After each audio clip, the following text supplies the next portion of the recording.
Hello guys, welcome back to another video, and today we're going to be doing something different, and it's with this book, Choose Your Survive in the Prehistoric Times. And yeah, I think there's actually three different books that they just put into one bigger book, and yeah, pretty much just Could You Survive Jurassic, the Cenozoic, and the Cretaceous, which the Cenozoic one's actually split up into 3 eras, so you can survive in prehistoric Australia, prehistoric Europe, and prehistoric North America, so that is actually pretty interesting. So yeah, but anyways, we're pretty much going to be doing a review of this book. We're not flipping through every single page because a lot of the pages are just word, but there are some pages with images, which I'll try to show those off. And then I'll also show, I actually drew some images for some of the more memorable parts of the book that I really like, which are a little bit old, but yeah, I'm going to show these off. But first we're going to try to find images in this book, which we're actually going to do this reverse so I can just flip through it a little bit easier. So we're going to start with the last story in this book is actually the Cenozoic one. So there are quite a few images, but we have like let's see if I can start from back here, make sure I didn't miss any. Oh yeah, no, I think I definitely didn't miss some. This is going to be a little bit tricky, but we have a time scale right here. And then, here was an image. So, some cavemen. Image of the mountain, which they do have some images of actual prehistoric creatures. More cavemen. But then we have an image of Diprotodon, which, oh my goodness, this glare is absolutely atrocious. Okay, fix that. I think it's that one. Yeah, it's really just that light. Okay. But yeah, so we have images of Diprotodon running away. Then we also have some Giornis, which pretty much I'm going to see if I can find the part, but I'm pretty sure there is a page in here somewhere. Pretty much you can choose if you survive or not. And there is a scene where you can get killed by the Giornis if you end up trying to steal one of its eggs. And just since we're here already, I might as well show off the page. But yeah. Here's the Giornis, and yeah, pretty much that's one of the scenes. They're not all in black and white, but we'll get to those when we get to the other ones. Also, this is mixed up since you flip through random pages, choose things, so some of these will not be in the Australia segment, but we do have this one with the Procoptodon and Diprotodon. But if we go back some more, we will get to another scene where you can almost get eaten by a cave bear or get eaten by a cave bear. Another image in a cave. If we go back here, we have the scene when you're hunting a mammoth, and this death scene is pretty interesting and kind of horrifying. So if you get this book, I recommend trying reading that part. But yeah, we have Europe hunting scene. We have a village. The Smilodon scene. Let's see. We have the tar pits, I believe. Smilodon. I read this book so many times, I don't even know if I got on all the endings, but yeah. Just want to show the Smilodon again. Which I may actually tilt the book up a little bit to make it a little bit less glary, but yeah, we have the woolly mammoth. Looks really nice. Yeah. Pretty much how each story starts, you enter one of the exhibits for the area, so that's what these pages are showing. I like to have like the big font. And we have the actual Pleistocene epoch introduction. So yeah, now we're moving on to the Jurassic period. So yeah, but here's the actual opening for Could You Survive the Ice Age, and here's the time scale. But yeah, here is the Jurassic period,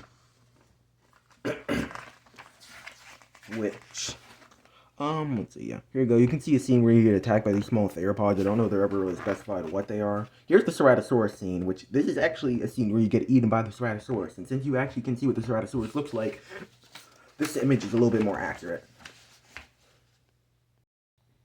So, yeah, anyways, here's the Ceratosaurus scene where you get eaten by the Ceratosaurus. And then here's, like, the actual description of the scene. So, yeah, that's what this image is based off of, and that's where the patterns come from on the side of this Ceratosaurus. On this one, but I really like that image. Then the further we go back, we have the scene with the sauropods. A scene where Allosaurus gets attacked by a giant crocodilian of some sort. Don't think it's ever specified which type. There. Let's see. Here's the scene where you get attacked by a Allosaurus. Yeah, I really like the artwork in this book. This is the scene with the Stegosaurus which I'm not reading this whole book. I'm probably not going to even be showing off all these pages, though there are some being shown. It's pretty much impossible to show off all the pages and really work. You actually would have to own the book for it to really work that well. But Stegosaurus, because you can see it tells you what page to flip through, so you have to flip through those pages. But yeah, next we have Troodon. Wait, maybe not Troodon, so this is supposed to be Jurassic, so I don't really know what that's supposed to be. Here's the Stegosaurus, which I believe there's a part which I don't know exactly where it's at. But yeah, where they're trying to hunt an Archaeopteryx to get food, and it ends up biting their finger off, one of the characters. So yeah, pretty interesting. Then we have kind of like there, where I think you actually do survive that one. Here's one. This is horrifying. Where it actually has a Sarcosuchus. It's never specified that it's supposed to be a Sarcosuchus, but this is very much definitely a Sarcosuchus, which shouldn't be in the Jurassic. But pretty much it just says that if you read this part here, pretty much says that you pretty much hoping that your friends don't make the same mistake as you and are able to survive and not pretty much not go near the water, or you will get attacked by a giant crocodile. Which if you've seen chased by a sea monster, you should automatically know the rules. Never jump into the water. But yeah. Not seen in the Jurassic period. I know there's a scene where you get stepped on by a Brachiosaurus. I don't know where it's at though. Here's an Apatosaurus though. But yeah, I think you're trying to take a picture of it and then you end up getting crushed by a Brachiosaurus at some point. So yeah. Also again, I'm going backwards through this book. This book is really jumbled up. But yeah, here's the Brachiosaurus design, which is pretty nice. A giant dragonfly. I never specified which one, though it shouldn't be Meganeura since it's again the Jurassic period.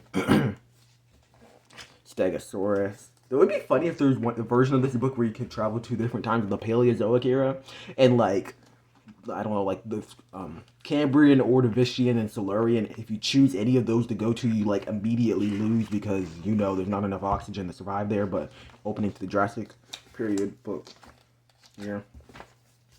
Go back to some more. We have some sauropods, which there are a lot of scenes in this one. I believe there's a scene somewhere in here. I don't know if there's an actual image of it, but I know there is a scene where you get attacked by Zephactinus somewhere in here. And you end up getting eaten by it. And then, also I'm going to show this one, which, here's a scene where you get attacked by Cucana earlier on. Like, back in the Cenozoic part, which I think there actually might have been an image of Cucana in here somewhere. But, oh, here's a scene of Procoptodon running. And, then I don't really know where the Cucana scene is. So I don't know if I missed it or something. But I know there is an image of Cucana running. And they say in this book that Cucana is the size of a bus, which I think is way oversizing it. But, yeah, it is in here. And they also don't have Megalania, unfortunately. They kind of just vaguely mention there's a giant monitor lizard. But, that's it. There we go. Triceratops. The Cretaceous book is the most species, but also the most out of place. Ankylosaurus. Then we have, oh, here's the Zephactinus scene. Okay, which looks like they kind of just traced the image of the chased by sea monster Zephactinus. But again, here's the Zephactinus image I drew based off the book. Then we have the sauropod. Yeah, I think you're on like an island and you're jumping into the water to get off the island for the Zephactinus part. But then we have Troodon, which looks like Walking with Dinosaurs 3D Troodon. Cliffside. So dinosaurs, those kind of look like Gigantoraptor back there, I'm not going to lie. Then we have this scene with a volcano. Let's see if we can get back to it, but there are a lot of species. We have Dracorex.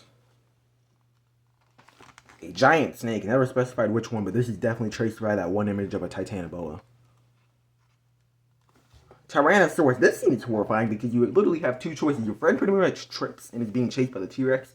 So you either have to let your friend get eaten, which is technically the correct answer, or you can literally just leave and you end up going home and just abandoning your friend. Those are the only two options. And funny thing, the abandoning your friend is the correct answer. You're not supposed to go back and save them or else you get eaten by the T-Rex. So yeah. We have Lambeosaurus. Some woodlands. I believe there's a scene with possibly, I can't remember if it was an Abelisaur or Acrocanthosaurus, but oh yeah, here it is. Oh yeah, they call it an Acrocanthosaurus, but this is definitely the planet dinosaur Scorpiovinator, I'm pretty sure. But yeah, they call it an Acrocanthosaurus. And then we go back some more. We have the Spinosaurus scene where you can pretty much get chased by a Spinosaurus, which there's the image I drew for it, which kind of picked random colors, but I think they came out pretty nicely for the Spinosaurus. But yeah, we keep on going back. We have some sauropods again. This. beginning of the book, and then the introduction to the Cretaceous period. And yeah. But anyway, this book is very interesting. And again, yeah, these are the original books being split apart, but I'm actually happy to release this. I think they said this was like a limited edition to Walmart, but I got this book like, I think a year ago by now, and I think they're still selling this at Walmart, so I don't think it's a limited edition. But yeah, I actually would recommend reading this book. This is actually a really good book, and some of the scenes are pretty intense. I'm not gonna lie about that, especially in particular one I can think off the top of my head is the mammoth hunt scene. If you fail that one, be in for a big surprise. But anyways, I will see you guys in the next video, and goodbye.